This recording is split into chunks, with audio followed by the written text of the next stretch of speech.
ఇది ఇంతకుముందు వీడియోకి కంటిన్యూషను.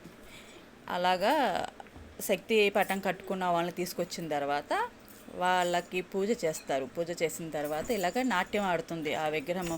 ఆ అమ్మ ఈ ప్రభ కట్టుకున్న వాళ్ళు దీన్ని శక్తి పటం అంటారు. మా ఊళ్ళో శక్తి గుడి 200 సంవత్సరాల క్రితందట, దాదాపుగా ఒక 10 సంవత్సరాలు అటు ఇటు. చాలా ఫేమస్, చాలా పవర్ఫుల్. అక్కడ పటం చాలా పెద్ద పటం అనమాట. ఆ పటం ఇది. దీని ఒక్కొక్క పటము వేసే వాళ్ళ డ్యాన్స్, వాళ్ళ పెర్ఫార్మెన్స్, వాళ్ళ అలంకరణ అనేవి కొంచెం కొంచెం చిన్న చిన్న వేరియేషన్స్తో ఉంటాయి.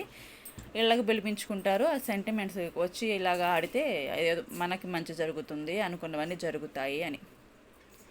ఇలా ఇళ్ళకి పిలిపించుకుని ఆడించాలి అంటే వాళ్ళకి ఇంత అని అమౌంట్ ఏదో ఉంటుంది, వాళ్ళకి అది పెట్టాలి. పలహారాలు కానీ, ఫుడ్, లంచ్ కానీ మనం మాట్లాడుకున్న దాన్ని బట్టి ప్రొవైడ్ చేస్తారు.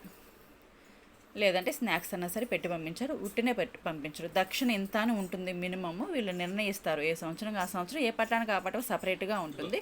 దీన్ని శక్తి పటం అంటారు. 9 రోజులు తిరుగుతారు. కలకత్తా తర్వాత మా ఊళ్ళోనే చేస్తారు. ఎవరికైనా తెలిస్తే మా ఊరు గెస్ట్ చేయండి. మిగతావి నెక్స్ట్ వీడియోలో మాట్లాడుకుందాం. అప్పటి వరకు బాయ్, టాటా, బాయ్ బాయ్.